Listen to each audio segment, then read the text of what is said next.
Good morning. I'm Victoria Savage, Nurse Savage on your side, your wisdom guided oracle.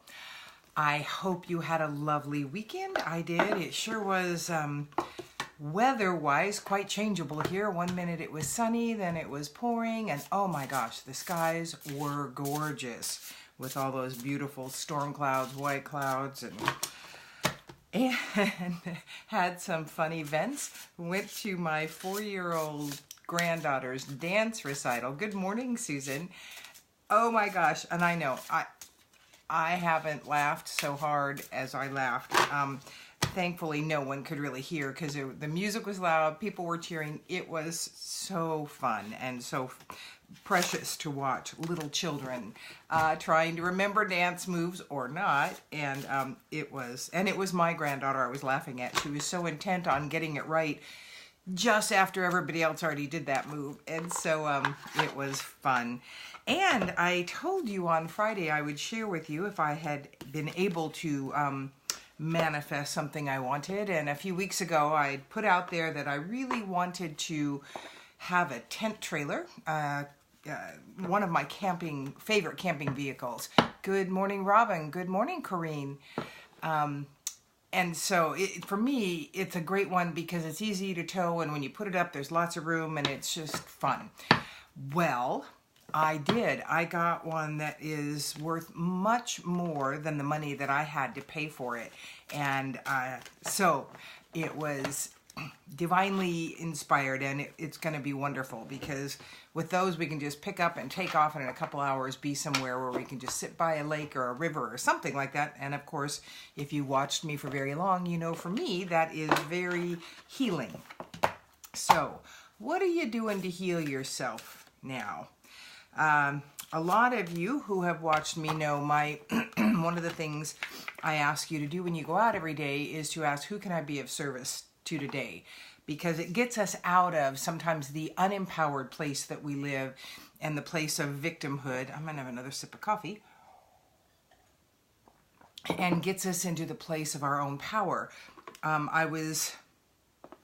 not sure. Oh, I've been reading a book by Wayne Dyer, and I can't tell you the name of it now, but each chapter is a different, for lack of a better, spiritual thought leaders, little history. And this morning I read St. Francis of Assisi, and that has always been something I have loved. Years ago when I was in high school, Brother, Sun, Sister, Moon came out, and that's his life story, and it was just inspiring. As I received that guidance a few years back, when I started receiving the Light Your Day email messages, that part, seek that I may console rather than be consoled, that I may love rather than be loved. That's really the framework that St. Francis had, which is go out into the world every day with that question, who can I serve today? Who can I be of service to, help in some way? And the how of it isn't your concern. It's being willing, and the universe, creator, God, source energy, whatever you want to call them, will bring to you that person that you're able to help that day. Once in a while, we get to know who that is. More often than not, we do not. So let's see what the oracle cards have for us today. And as a foundation, we're going to start with this healing room because they're very direct. And this is a wonderful card. Let go of should. Get in touch with your authenticity by letting go of should. Remember, should is everyone else's opinion about your life and how you should be living it. We're all here doing the same thing. Get the shoulds out of your life and ask, what do I choose? What am I choosing every day? There you stand in your empowerment, your seat of power, not someone else's. And really that is my biggest message is I want people to live from an empowered state. If you're constantly in a state of should and victimhood, you are powerless. If things keep happening to you that you just don't seem to understand, ask what you wanted to receive from that. Find out the lesson you're choosing, then you can move through it, get it, and get out of the victimhood. Now, I have to tell you, there are many people that don't want to get out of victimhood. and they want to stay there because they get more rewards there. And so I work not to judge them, because that is absolutely not where I play. So I also don't work with people that want to stay in victimhood, because it's not what I do. I help people live more empowered from themselves and live a life that they are choosing, that is full of adventure and joy and peacefulness within, and harmonious with the earth and all the earth elements. So living in your power is, as far as I'm concerned, where it's at. Let's see what the fairies have to say about that. Okay, let's actually, problem resolved. That's the fairies' message today. So any of you out there have been working on something, efforting with something, trying to make something happen, know that this is the day, the next couple days, when this problem will be resolved. Now know that it may not end up the way we want it to right now, but it's just like years ago, people would talk about, well, I prayed and prayed and God didn't answer. It's like, well, kind of he did, by not giving you what you were asking for. That's why I urge people to just use this simple prayer: God, guide me. Creator, give me the guidance in this situation I need, because then you're open to whatever is in your highest and best good, whatever is going to bring you the most power to live from. And you know, living from your empowerment never takes advantage of anyone else, never exerts itself over someone. Living in your power is the seat of love in your life. And when you live in your power, peace becomes your truth. You know, I changed that screen, and I know you can't read it because I'm pretty sure, but as I was setting it up, I hit a couple things. So anyway, Archangel Azrael says, live in peace now. When you give up the control, you can take charge. It's a very different thing. Control is trying to make everything happen. Taking charge is taking ownership of what happens and learning what it is you want to do with that in this life, so that you can live the reason you came. And oh no, thought I left my glasses in the other room. All right, Knights of Ariel is the next card. There is so much to accomplish. Make a very detailed plan, being watched over by, make a very detailed plan to get done that problem resolved. If you sit there and hope things will happen, you're going to be hoping for a long time. Hope is a beggar.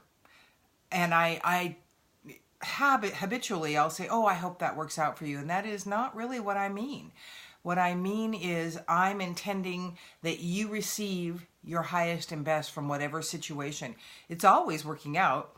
As Abraham Hicks says, things are always working out for me. That is my motto.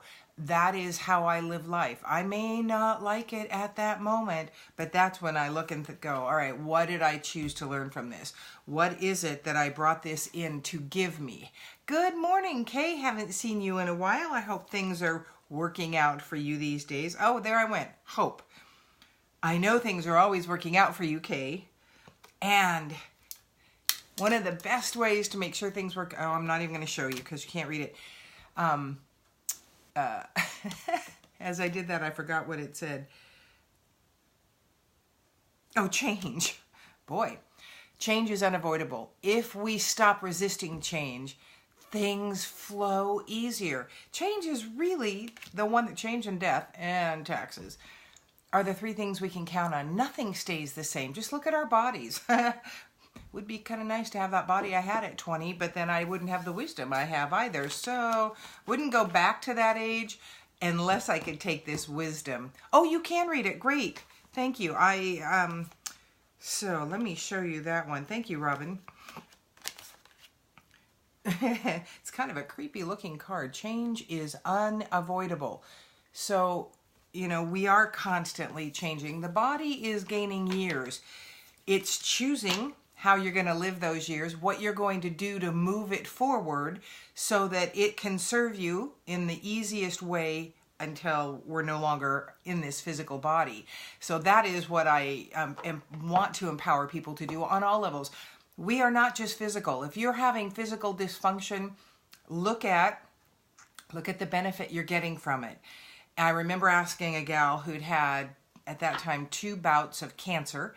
And I said, can you tell me what you've gained? What kind of benefits? She said, oh, nothing. And I said, well, what about you and your husband? How's your relationship now? She went, oh, we're closer than we have ever been. And I knew that to be true just because of their posts, because he's really kind of a jerk, truthfully. And then I said, well, how about your friends? What's that been like? She said, oh my gosh, my friends have stepped up for me like nobody, like I can't believe. And I stopped and I kind of smiled. She went, oh, that's the benefit. And I said, what if you could maybe ask to learn how to harvest those benefits without cancer, and what it is you might want to do and changes you might want to make so that you don't have to have cancer to get those benefits again. So that's just kind of one illustration of how physical dysfunction can serve us. And it's especially those long-term physical dysfunctions that we're reluctant to give up because they become what we know. And we really, for instance, this is incredible. I have a patient, a client that has dementia, and she's all alone. She's a very wealthy lady. And so I help her stay independent as long as possible is really what I'm doing for her, and keeping contact with her guardian. And one of the things I love about her are the very real conversations we have about all of it. And what I know is that she had been very lonely through her childhood. She was the 4th in line of children, but her next sibling was 11 years older than her. Her mother was 44 and not looking forward to another baby. And so this little girl was not abused or neglected, but was very lonely. And then she married her husband of 30 years. Wonderful, wonderful marriage. They did, had wonderful time. Then, good morning, Thweba. He died. And at that point, she wanted to check out. She didn't want to be alive, and that's like the psych behind Alzheimer's. And I kept, kind of wondering about that, just thinking about that in the background. And the other day, I said to her, would you get your mind back fully if that meant you lost everything financially, but you could start over again with your new mind? And she went, no. And I was amazed.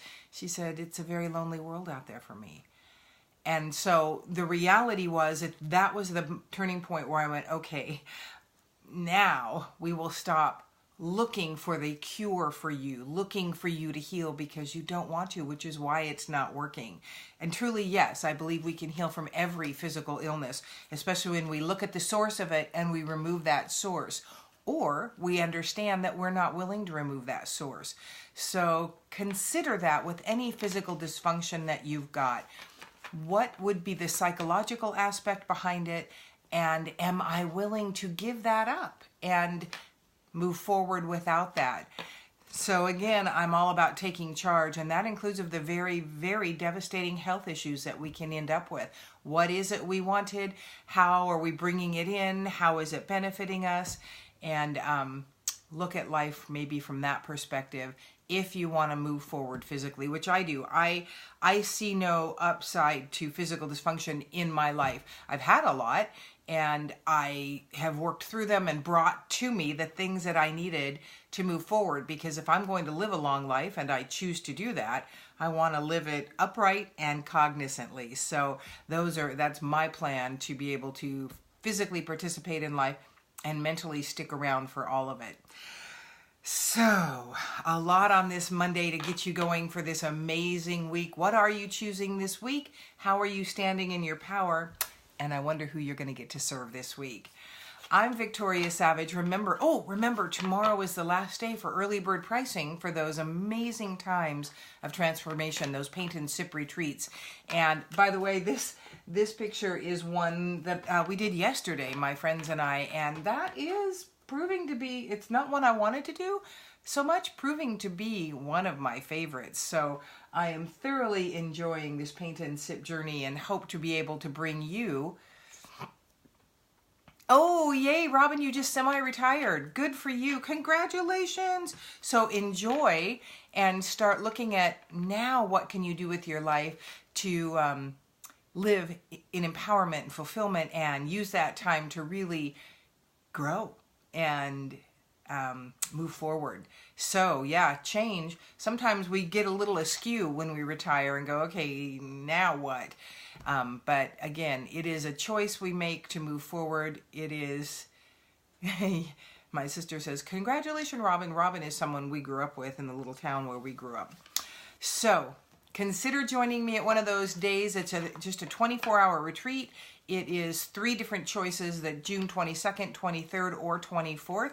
24th is almost full, so you really want to, 23rd has some people in it. 24th, it's funny, last time the first day was the one that filled the most, or the most quickly. So consider joining me, consider opening up and soaring a little bit and stand in your power. Until we meet again, I will see you Wednesday. I'm Victoria Savage, your Wisdom Guided Oracle. Have a great couple of days.